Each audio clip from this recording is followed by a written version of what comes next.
നമ്മളിന്ന് ഒരു ട്രക്കിംഗ് ക്യാമ്പിന് വേണ്ടിയിട്ട് വന്നിരിക്കുകയാണ്. തൃശ്ശൂർ ജില്ലയില് പീച്ചി ഡാമിനടുത്ത് നിന്നാണ് ട്രക്കിംഗ് സ്റ്റാർട്ട് ചെയ്യുന്നത്. ഫോറസ്റ്റ് ഓഫീസേഴ്സ് ഈ കുഞ്ഞു കമ്പുകളൊക്കെ കൈ കരുതിക്കുമെന്ന് പറഞ്ഞപ്പോൾ സത്യം പറഞ്ഞാൽ എനിക്ക് കുറച്ച് പുച്ഛം തോന്നി. ഈ കുഞ്ഞിക്ക് കമ്പ് വെച്ചിട്ട് നമ്മൾ എങ്ങനെ ഈ മലയൊക്കെ കയറാനാണ്?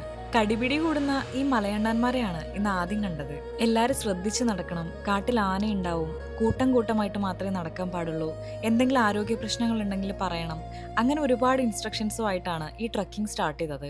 ബ്യൂട്ടിഫുൾ ആയിട്ടുള്ള പീച്ചി ഡാമിന്റെ സൈഡിൽ കൂടിയാണ് നമ്മൾ പോകുന്നത്. അനുകൂലമായിട്ടുള്ള ഒരു ക്ലൈമറ്റ് ആണെന്ന് വിശ്വസിക്കുന്നു. ഒരു പോയിന്റ് എത്തുമ്പോൾ വഴി രണ്ടായിട്ട് പിളരുന്നു. 80 ഡിഗ്രിയോളം വരുന്ന കുത്തനെയുള്ള കയറ്റവും കുത്തനെയുള്ള ഇറക്കങ്ങളും ഉണ്ടാവും. 11 കിലോമീറ്റർ ട്രാവൽ ചെയ്ത് ഈ പോയിന്റിൽ തന്നെ നമ്മൾ തിരിച്ചെത്തുന്നതാണ് ഗൈഡ് പറഞ്ഞത്.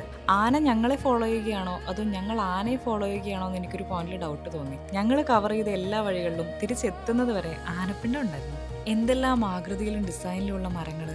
ആദ്യത്തെ 600 മീറ്റർ പോലും എത്തുന്നതിന് മുമ്പ് ഇരുന്നും വെള്ളം കുടിച്ചും ആ കുന്നിന്റെ കൈയും കാലും ഒക്കെ പിടിച്ചിട്ടാണ് ഞങ്ങൾ എങ്ങനെയൊക്കെ മേളിലെത്താൻ നോക്കിയത്. പീച്ചി ഡാം ഇപ്പൊ ഞങ്ങളിൽ നിന്നും ഒരുപാട് താഴെയാണ്. ആദ്യത്തെ കുന്ന് കയറി പകുതിക്ക് നിൽക്കുമ്പോൾ എല്ലാരും പറഞ്ഞൊരു കാര്യമുള്ളൂ, മനുഷ്യർക്ക് നമ്മൾ കഴിക്കുന്ന അത്രയും ക്വാണ്ടിറ്റിയില് ഫുഡ് ആവശ്യമില്ല. അങ്ങനെ ആദ്യത്തെ വ്യൂ പോയിന്റിലേക്ക് ഞങ്ങൾ നടന്നെടുക്കുന്നു. Watch part 2 for more.